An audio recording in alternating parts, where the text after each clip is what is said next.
Kapit na kapit yung ugat. Napakahirap tanggalin.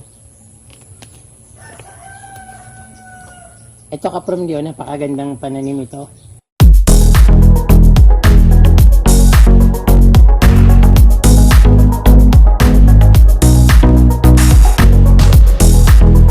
Magandang araw sa inyo mga kapromdi. Kung bago lang po kayo sa aking channel, huwag niyo pong kalimutan mag-subscribe at i-click po yung notification bell para updated po kayo sa aking mga post. Ayan po, sana magustuhan niyo po ang aking munting video.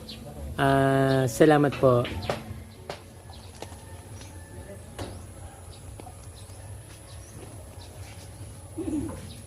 Magandang araw sa inyo mga kapromdi.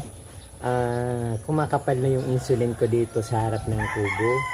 Parang natatakpan na yung mga halaman ko na iba at siyempre nawawala na rin yung attracting sa aking garden dito sa front yard. Kaya tatanggalin ko yung insulin plant. Dumami siya ng dumami at ang laki. Kaya tatanggalin ko na lang at dililipat ko sa iba. Kaya ito kapromdi, yung insulin ko dito alisin ko na para may maitanim ako dito ng ibang halaman na mas magandang tingnan at attractive. Although attractive naman ito, kaya lang napakadaling dumami. Gusto ko yung maliit lang na pwedeng i-trim na hindi nagsisibling ng madami na tubo ng tubo. Gusto ko yung natitrim ko lang. Ito hindi ko makontrol. Dahil sa ilalim ng lupa lumalabas, hindi siya sumasanga na pwede mong gupitin lang para makontrol mo yung laki niya. Kaya yung kapromdi, ang gagawin ko, tatanggalin ko siya dito at syempre itatanim ko siya sa ibang lugar na mas maganda para sa kanya, na yung buwelo siya na lumago ng lumago. Ito yung kapromdi, napakaganda niya, di ba? Yung mataas na. Meron kasi ang mga crotons sa likod, saka yung whipping fig tree na variegated din. Natakpan niya na. Tapos ito kasi nilagyan ko pa siya ng anong tawag dito, yung Madridi cacao na para tumayo siya. Then yung Madridi cacao, nabuhay na rin siya. So, mas maganda siguro kung ilipat ko rin yung Madridi cacao sa likod. Kasi maganda yung bulaklak ng Madridi cacao kapromdi. Parang yung Korean blossom kapag namulaklak siya. Kulay pink ang bulaklak ng Madridi cacao. So, napakaganda niya rin maging halaman. Kaya lang, wrong place siya. Hindi siya dapat dito kasi ang pangarap ko dito maging malago yung plant ko dito. At gusto ko yung makulay.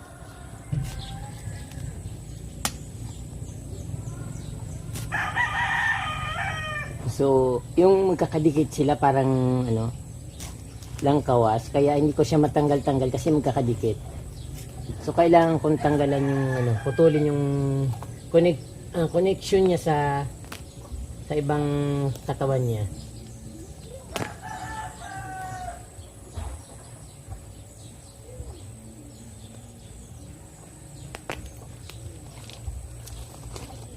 Ito kapromdi, napakaganda niya at pwede pa siyang i-plant ulit. Katulad nito, pwede ko siyang gawing pagdalawahin ko siya kasi may laman siya, mas madaling tumubo. Ayun, napakalaki ng laman niya.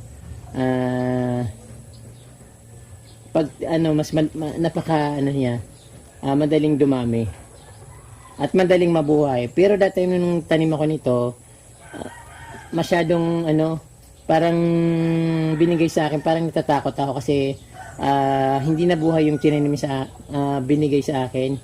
Parang tapos nilipat ko dun sa lupa. Tinanim ko kasi sa isang maliit na paso, din nilipat ko sa lupa, hindi siya nabuhay. Pero nung nagkaroon ng sanga or nagkaroon siya ng supang. Kaya lang nung parang na-overwatering yata siya. Sobra kong pag-alaga. Na parang nabulok yung dahon niya at dahil siguro pakiramdam ko ayaw niya ng masyadong maraming tubig, kaya yun kaya namatay yung isang tanim ko nito dahil masyadong sa pag-alaga. Kaya dapat siguro pag nito hindi masyadong matubig para tuloy-tuloy yung pag pagsupang niya. Saka kaprom di yung laman nito, halos water parang tubo. Kasi yung tawagin nito sa amin, tubong usa na kukuha sa bundok. Pero yung ibang klase naman yung but the same same plant. Yun nga lang ay yung isa plain na kulay green tapos ito variegated. So but the same plant. Gusto niya sa malilim, din ayaw niya ng masyadong maraming tubig. Ito yung pinakapuno niya na original na tinanim ko. Ito yata yun. Basta something na dito sa gitna ako tinanim, din ito nagkaroon na siya ng mga sanga, ng mga supang.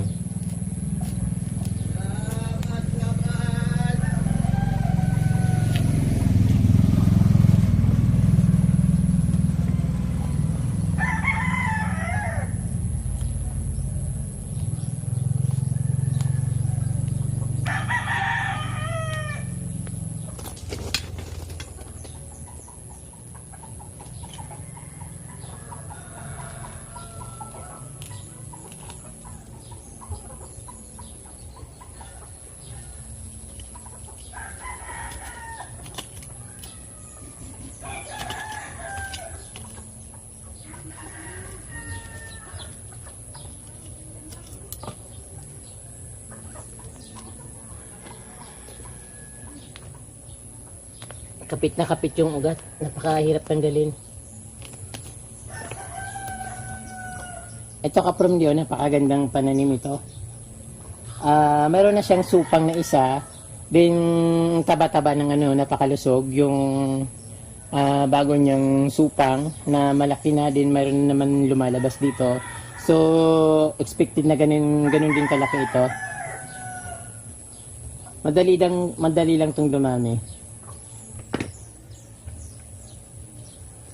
So, yung Madridi cacao, bubunutin ko na. Ililipat ko na lang siya sa ibang lugar. Hindi naman ito sensitive. Madali siyang mabuhay. Kasi masyadong dito, parang nagiging masukal na yung... Ayun. Kukunti lang naman yung ugat ng Madridi cacao. Although siguro natanggalan siya ng balat. At itatanim ko ulit siya para hindi mamatay kaagad. Bababad ko muna siya sa tubig para tuloy-tuloy yung niya, paglago niya. Tinusok ko lang naman dito para pong protection dito para hindi matumba.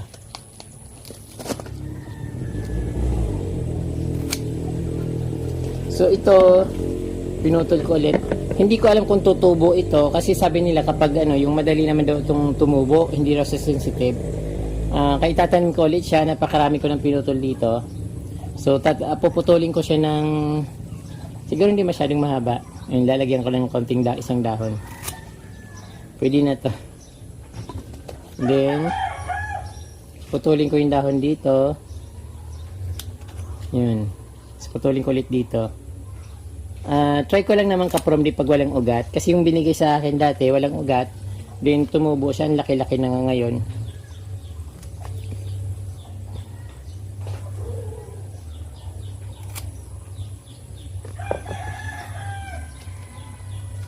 Ito naman bawasan ko. Although napakarami kaprom di hindi ko alam kung saan ko ito tatanim, dami-dami. Ayun.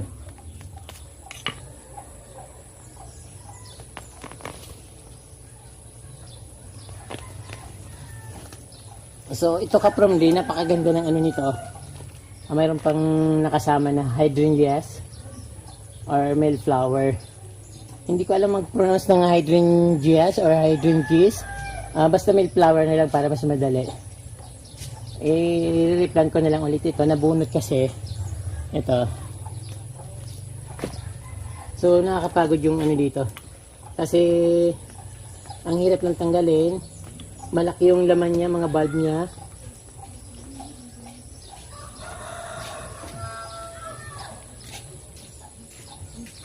So, ito kaprom di, mayroon siyang panibagong supang. Tapos, ito napakataba niya, Ang taba-taba niya, bago lang. Tapos, ang taas, din ito. Itatanim ko na lang ulit siya sa ibang lugar. Or ilalagay ko sa isang plastic muna para yung ano ba yung tawag doon, yung plastic na itim, para doon ko muna itanim. Marami siya kaprom di, oh. Maraming supang, 1, 2, malaki pa. So tataba ito ng todo, kaya lang mapupuno na ito ditong lugar na to, kaya tatanim ko siya sa iba. So ito po kaprom di yung pinalit ko sa insulin. Although mayroon pa naman na iwan na mga insulin na puno, hindi ko na siya tatanggalin kasi nasasayang ako masyado kasi yung tataba niya. So ang ipapalit ko yung binili ko sa Bulacan na Monaika. Ko po kasi kaprom di, parang na-imagine ko na mas bagay itong Monaika dito sa aking white stone. So kasi ito pag nainitan ito, magandang tingnan yung dahon niya. Kung nakikita niyo yung dahon niya, napakaganda. Although hindi siya masyadong tumataba kasi nakatanim siya sa ipa ng palay.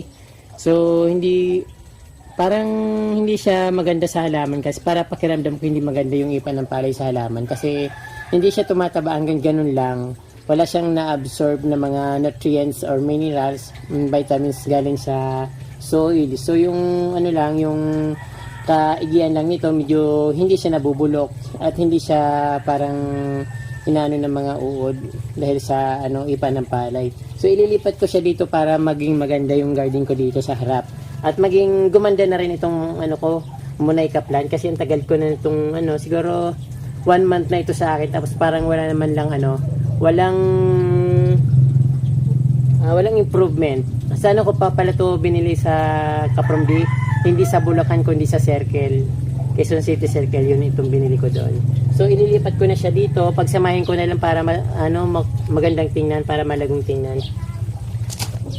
So ang init na masyado na na ako ng araw.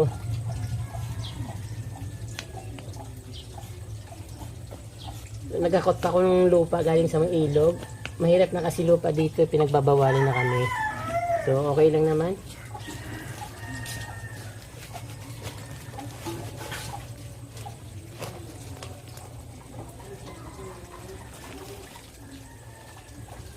So umuugat na siya, kaya lang nasa ipa ng palay.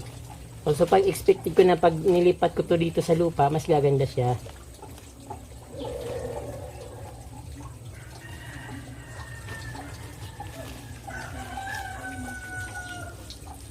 Init.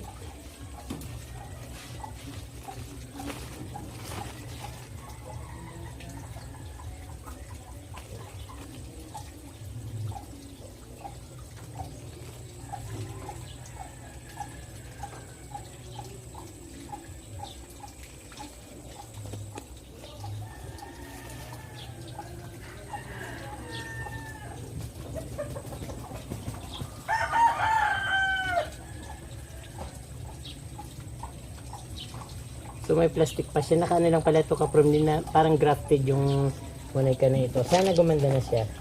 At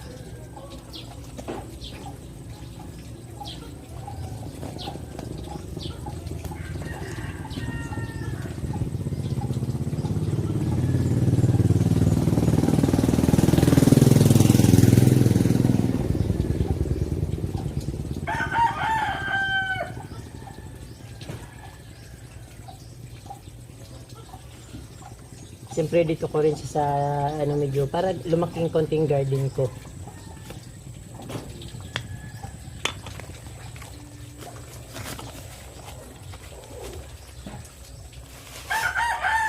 Ayun, katulad sa isa, puro rin to, ipa ng palay.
So regular na siya maarawan dito kaya gaganda na yung expected ko na gaganda na siya.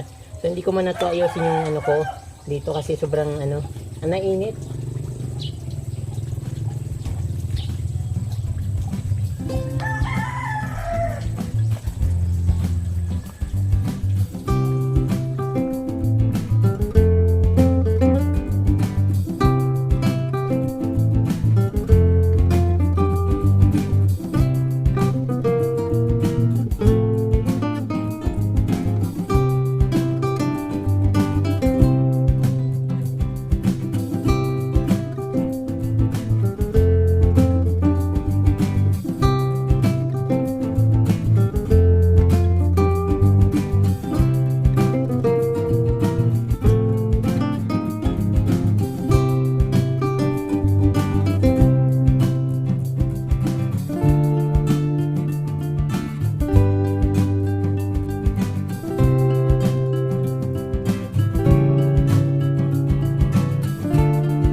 Maraming salamat po sa inyo mga kapromdi sa inyong panunood at huwag niyo po sana kalimutan mag-subscribe sa ating share ang video.